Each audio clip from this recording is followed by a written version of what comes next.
Welcome to the Forsyth Magazines podcast. I'm Brooke Eagle, your host, bringing you the stories of the people shaping our community. From business owners to local leaders, we'll explore their journeys, passions, and lessons learned. Let's dive in. Hey guys, it's Brooke. We are back with another Forsyth Mags podcast episode. And today I have Tevin Stinson, the Public Relations and Marketing Manager at Crisis Control Ministry. What's up?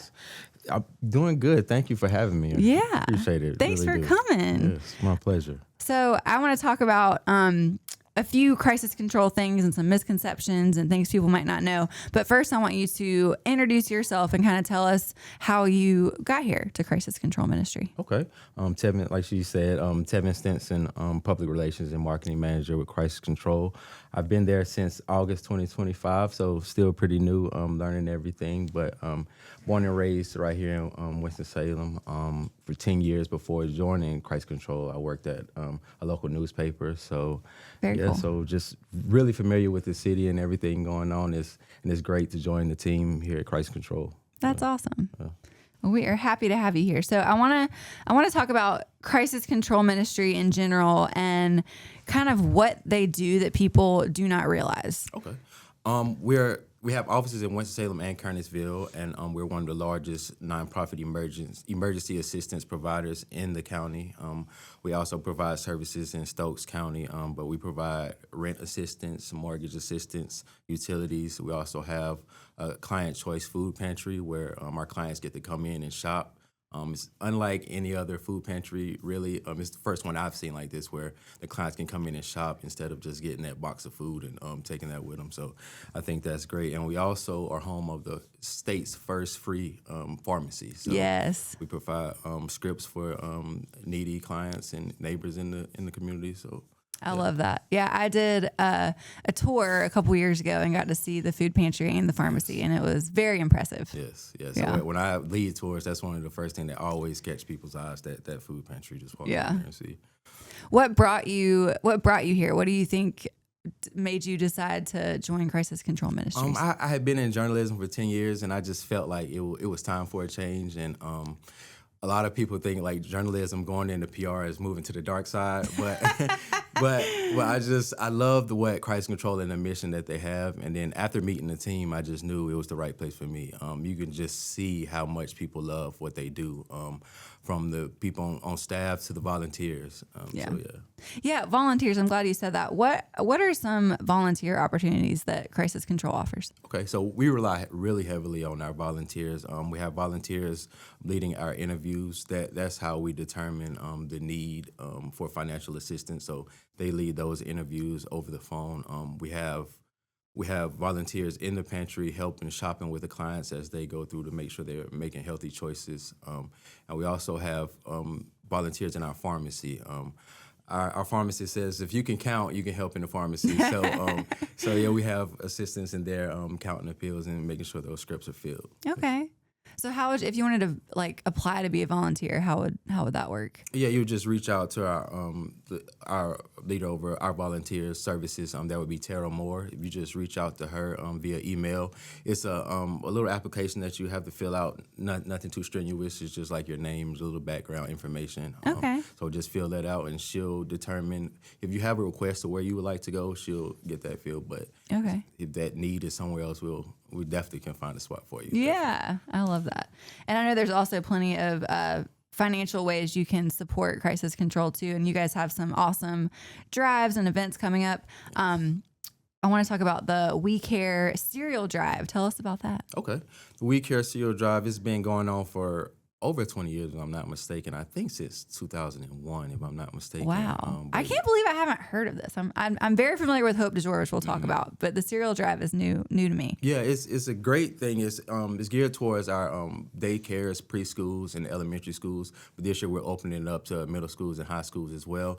And it's just teaching those students about healthy breakfast, and at the same time getting them to learn about giving and the importance of giving. So last year we raised during the We Care over 10,000 pounds of cereal. Wow. Yeah, so it's a great thing for us, and it also keeps our pantry stocked throughout the year. And we also distribute some of that cereal to other pantries and other nonprofits in the area.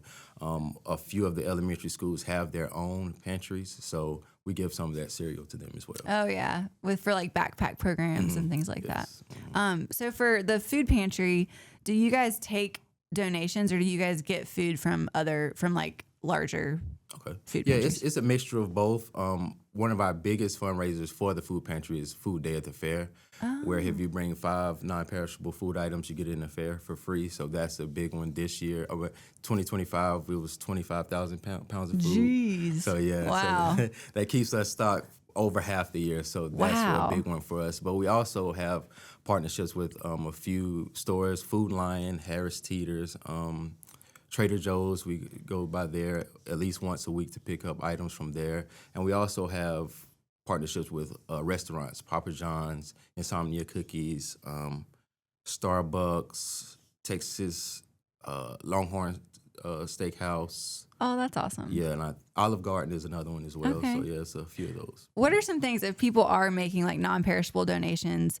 I know that there's always things that like they wish they had more of and that they get too much of. Like, what would you encourage people who are just wanting to make donations and don't know exactly what to get? What would be the best option? I would say the best way to go about that is we have an item of the month throughout the year. So I think for January, I think it's beef stew.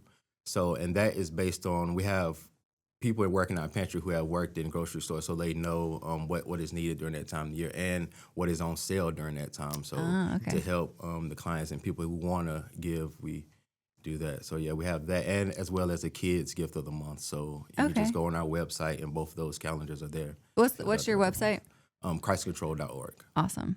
And so how would you go about participating in the cereal drive? Back to that. Yes. If you just go to our website and just fill out, we'll provide everything for you. If you're a school, we have grade appropriate lessons for each of the students. We'll provide the box to put the cereal in, posters and everything. Oh. And so yeah, we'll drop everything off and we'll pick up the cereal when you're done. So if you just pick that date, and we'll be out there for you. Okay. So the cereal drive, this is coming back to me now.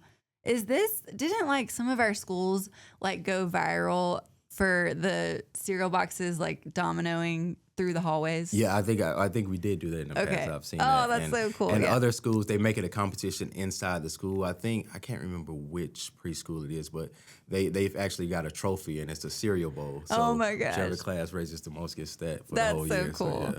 I love that it's also like incorporating teaching kids about giving, because I would argue that's like just as important. Yes, to start them young and know that that's like, something they want to grow into adulthood already knowing. Definitely.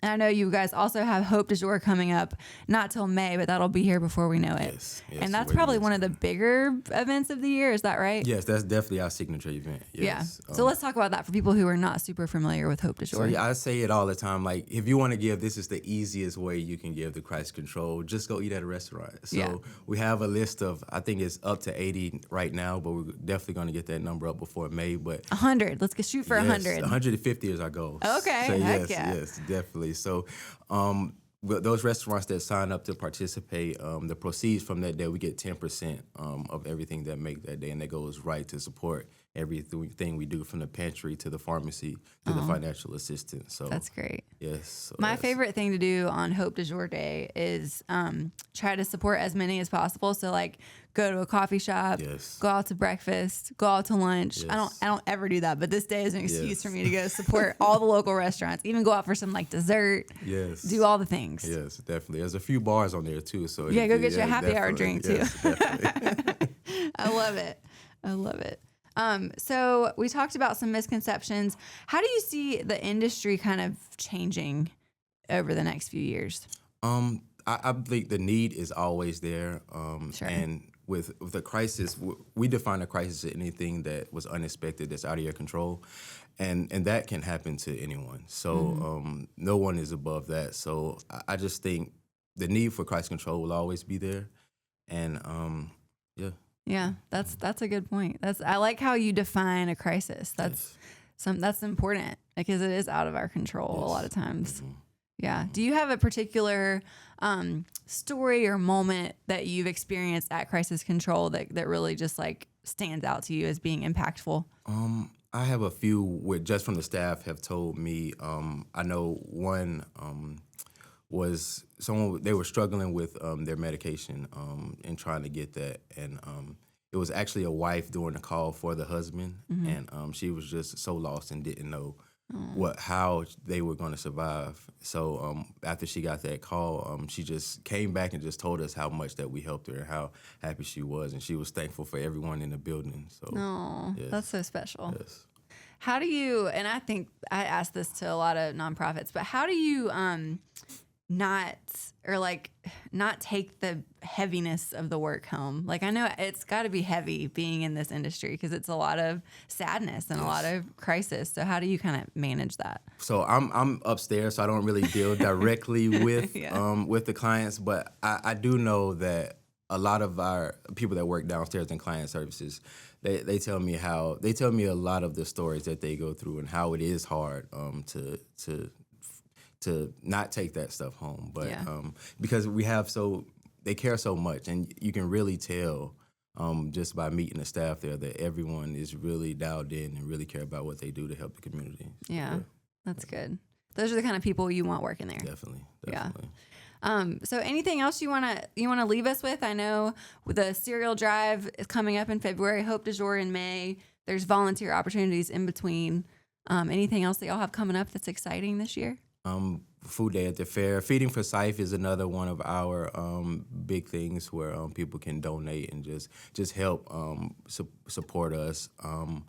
Another big event that we had. Well, we don't really have any more events besides Food Day at the fair, but make sure you mark your calendars for that in October. But yeah, and we're always looking for volunteers to come through. As I said before, we have a staff of maybe like 25.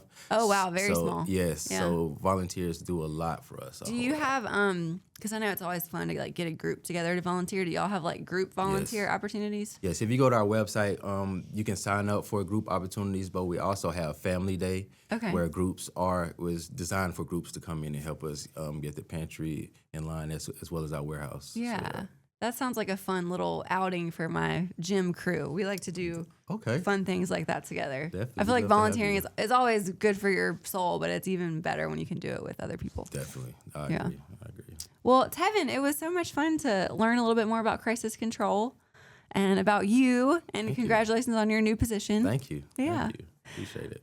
So you can find more about crisis control at crisiscontrol.org, and you can always find Forsyth Mags online at forsythmags.com, and you can find us on Instagram at Forsyth Mags. Are you guys on Instagram or on social media? What's your handle? Crisis Control.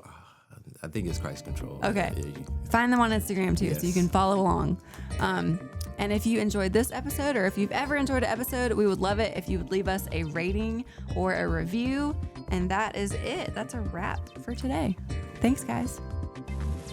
The views and opinions stated on this podcast are solely those of the contributors and not necessarily those of our distributors or hosting companies. This podcast is copyrighted and cannot be reproduced without expressed written consent of Forsyth Magazines Incorporated. Ooh, that's a mouthful.